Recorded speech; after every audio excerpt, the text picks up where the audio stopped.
How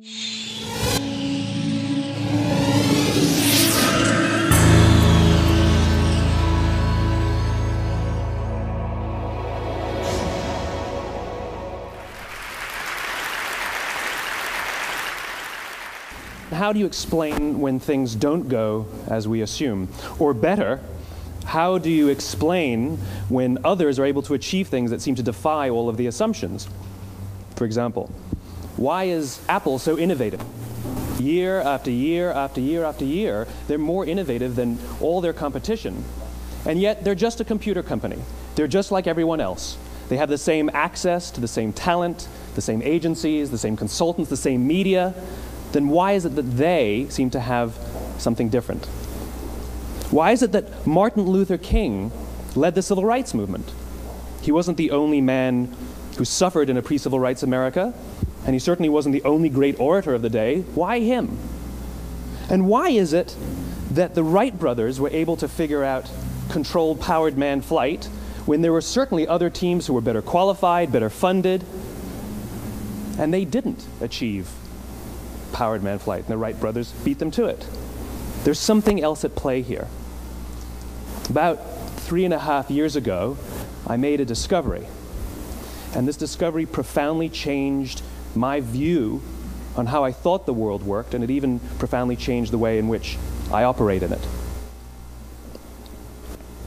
As it turns out, there's a pattern. As it turns out, all the great and inspiring leaders and organizations in the world, whether it's Apple or Martin Luther King or the Wright brothers, they all think, act, and communicate the exact same way, and it's the complete opposite to everyone else. All I did was codify it. And it's probably the world's simplest idea. I call it the golden circle.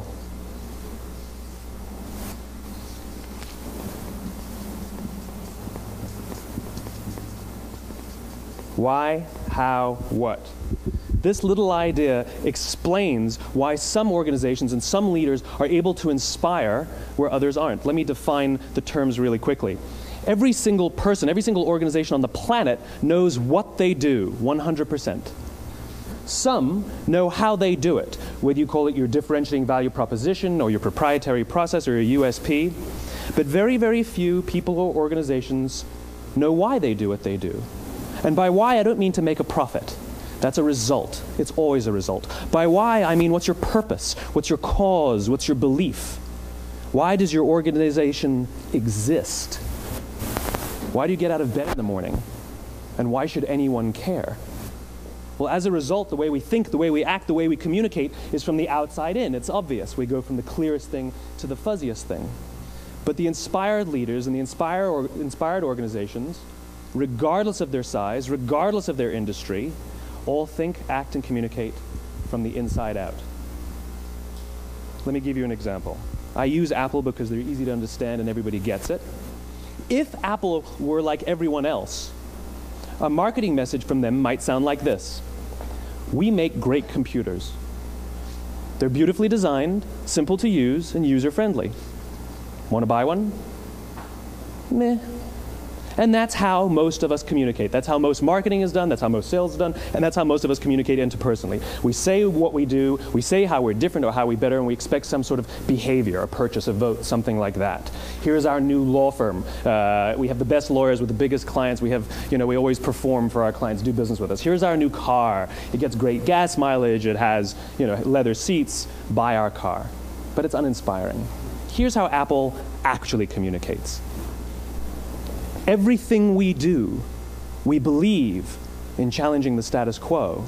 We believe in thinking differently. The way we challenge the status quo is by making our products beautifully designed, simple to use, and user-friendly. We just happen to make great computers. Want to buy one? Totally different, right? You're ready to buy a computer from me. All I did was reverse the order of the information. What it proves to us is that people don't buy what you do, people buy why you do it. People don't buy what you do, they buy why you do it. This explains why every single person in this room is perfectly comfortable buying a computer from Apple. But we're also perfectly comfortable buying an MP3 player from Apple, or a phone from Apple, or a DVR from Apple. But as I said before, Apple's just a computer company. There's nothing that distinguishes them structurally from any of their competitors. Their competitors are all equally qualified to make all of these products. In fact, they tried. A few years ago, Gateway came out with flat-screen TVs. They're eminently qualified to make flat-screen TVs. They've been making flat-screen monitors for years. Nobody bought one. And Dell came out with MP3 players and PDAs. And they make great quality products, and they can make perfectly well-designed products, and nobody bought one. In fact, talking about it now, we can't even imagine buying an MP3 player from Dell. Why would you buy an MP3 player from a computer company? But we do it every day. People don't buy what you do, they buy why you do it. The goal is not to do business with everybody who needs what you have. The goal is to do business with people who believe what you believe. Here's the best part. None of what I'm telling you is my opinion. It's all grounded in the tenets of biology, not psychology, biology.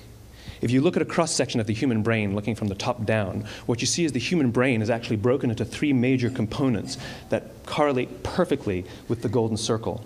Our newest brain, our Homo sapien brain, our neocortex, corresponds with the what level. The neocortex is responsible for all of our rational and analytical thought and language.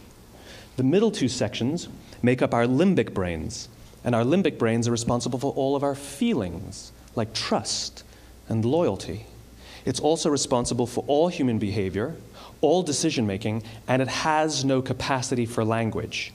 In other words, when we communicate from the outside in, yes, people can understand vast amounts of complicated information like features and benefits and facts and figures. It just doesn't drive behavior.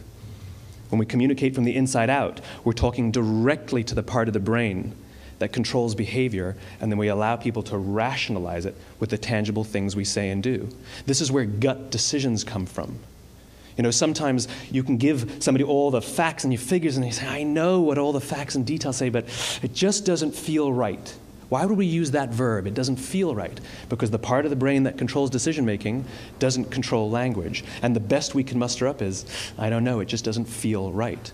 Or sometimes you say you're leading with your heart or you're leading with your soul. Well, I hate to break it to you, those aren't other body parts controlling your behavior. It's all happening here in your limbic brain, the part of the brain that controls decision-making and not language. But if you don't know why you do what you do, and people respond to why you do what you do, then how will you ever get people to vote for you or buy something from you, or more importantly, be loyal and want to be a part of what it is that you do? Again, the goal is not just to sell people who need what you have. The goal is to sell to people who believe what you believe. The goal is not just to hire people who need a job. It's to hire people who believe what you believe. I always say that, you know, there's, if you hire people just because they can do a job, they'll work for your money. But if you hire people who believe what you believe, they work for you with blood and sweat and tears. And nowhere else is there a better example of this than with the Wright brothers. Most people don't know about Samuel Pierpont Langley. And back in the early 20th century, the pursuit of powered man flight was like the dot-com of the day. Everybody was trying it. And Samuel Pierpont Langley had what we assume to be the recipe for success. I mean, even now, you ask people, why did your product or why did your company fail? And people always give you the same permutation of the same 3 things. Undercapitalized, the wrong people, bad market conditions. It's always the same 3 things. So let's explore that. Samuel Pierpont Langley was given $50,000 by the War Department to figure out this flying machine. Money was no problem. He held a seat at Harvard and worked at the Smithsonian and was extremely well connected. He knew all the big minds of the day. He hired the best minds money could find, and the market conditions were fantastic. The New York Times followed him around everywhere, and everyone was rooting for Langley. And how come we've never heard of Samuel Pierpont Langley? A few hundred miles away in Dayton, Ohio, Orville and Wilbur Wright. They had none of what we consider to be the recipe for success. They had no money. They paid for their dream with the proceeds from their bicycle shop. Not a single person on the Wright brothers' team had a college education, not even Orville or Wilbur. And the New York Times followed them around nowhere. The difference was Orville and Wilbur were driven by a cause, by a purpose, by a belief. They believed that if they could figure out this flying machine, it'll change the course of the world. Samuel Pierpont Langley was different. He wanted to be rich, and he wanted to be famous. He was in pursuit of the result. He was in pursuit of the riches. And lo and behold, look what happened. The people who believed in the Wright brothers' dream worked with them with blood and sweat and tears. The others just worked for the paycheck. And they tell stories of how every time the Wright brothers went out, they would have to take 5 sets of parts because that's how many times they would crash before they came in for supper. And eventually, on December 17th, 1903, the Wright brothers took flight. And no one was there to even experience it. We found out about it a few days later. And further proof that Langley was motivated by the wrong thing, the day the Wright brothers took flight, he quit. He could have said, "That's an amazing discovery, guys. Now we'll improve upon your technology." But he didn't. He wasn't first. He didn't get rich. He didn't get famous. So he quit. People don't buy what you do, they buy why you do it. And if you talk about what you believe, you will attract those who believe what you believe. Well, why is it important to attract those who believe what you believe? Something called the law of diffusion of innovation. And if you don't know the law, you definitely know the terminology. The first 2.5% of our population are our innovators. The next 13.5% of our population are our early adopters. The next 34% are your early majority, your late majority, and your laggards. The only reason these people buy touch-tone phones is because you can't buy rotary phones anymore. We all sit at various places at various times on the scale, but what the law of diffusion of innovation tells us is that if you want mass market success or mass market acceptance of an idea, you cannot have it until you achieve this tipping point between 15 and 18% market penetration, and then the system tips. And I love asking businesses, what's your conversion on new business? And they love to tell you, oh, it's about 10%, proudly. Well, you can trip over 10% of the customers. We all have about 10% who just get it. That's how we describe them, right? That's like that gut feeling, oh, they just get it. The problem is, how do you find the ones that just get it before you're doing business with them versus the ones who don't get it? So it's this here, this little gap, that you have to close, as Geoffrey Moore calls it, crossing the chasm. Because you see, the early majority will not try something until someone else has tried it first. And these guys, the innovators and the early adopters, they're comfortable making those gut decisions. They're more comfortable making those intuitive decisions that are driven by what they believe about the world, and not just what product is available. These are the people who stood online for 6 hours to buy an iPhone when they first came out, when you could have just walked into the store the next week and bought one off the shelf. These are the people who spent $40,000 on flat-screen TVs when they first came out, even though the technology was substandard. And by the way, they didn't do it because the technology was so great. They did it for themselves. It's because they wanted to be first. People don't buy what you do, they buy why you do it. And what you do simply proves what you believe. In fact, people will do the things that prove what they believe. The reason that person bought the iPhone in the first 6 hours, or stood in line for 6 hours, was because of what they believed about the world and how they wanted everybody to see them. They were first. People don't buy what you do, they buy why you do it. So let me give you a famous example, a famous failure and a famous success of the law of diffusion of innovation. First, the famous failure. It's a commercial example. As we said before a second ago, the recipe for success is money and the right people and the right marketing conditions, right? You should have success then. Look at TiVo. From the time TiVo came out about 8 or 9 years ago to this current day, they are the single highest quality product on the market. Hands down, there is no dispute.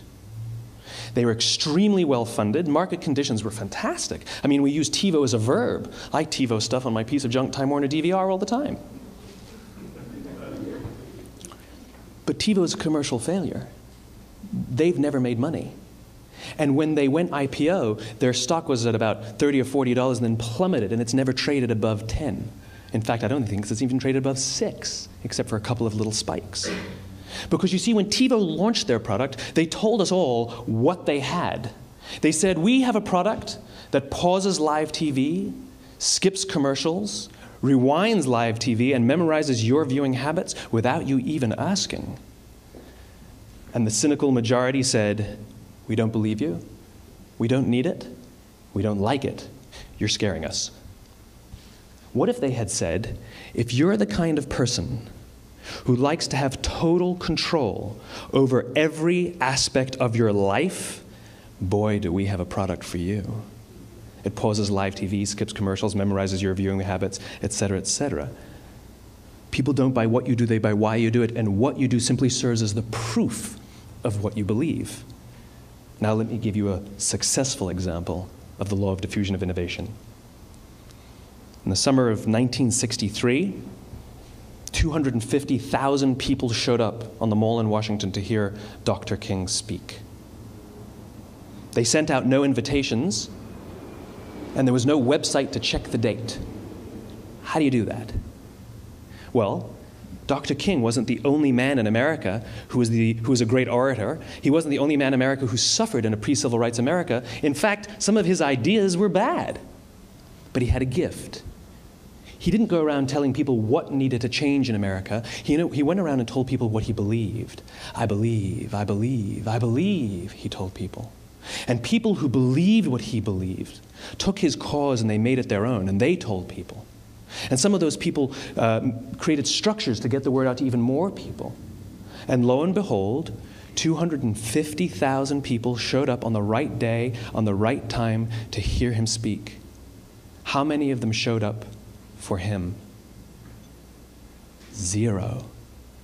They showed up for themselves. It's what they believed about America that got them to travel on a bus for 8 hours to stand in the sun in Washington in the middle of August.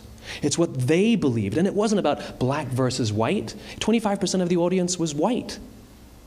Dr. King believed that there are 2 types of laws in this world, those that are made by a higher authority and those that are made by man. And not until all the laws that are made by man are consistent with the laws that are made by the higher authority will we live in a just world. It just so happens that the civil rights movement was the perfect thing to help him bring his cause to life. We followed him not for him, but for ourselves. And by the way, he gave the I have a dream speech, not the I have a plan speech. Listen to politicians now with their comprehensive 12-point plans. They're not inspiring anybody. Because there are leaders and there are those who lead. Leaders hold a position of power or authority, but those who lead inspire us. Whether they're individuals or organizations, we follow those who lead, not because we have to, but because we want to. We follow those who lead, not for them, but for ourselves. And it's those who start with why that have the ability to inspire those around them or find others who inspire them. Thank you very much.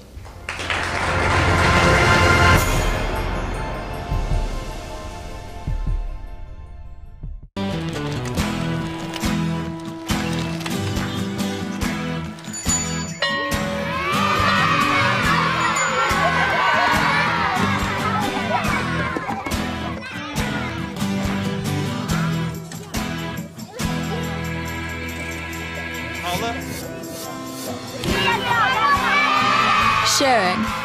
That's video on the Human Network. Siska, welcome to the Human Network.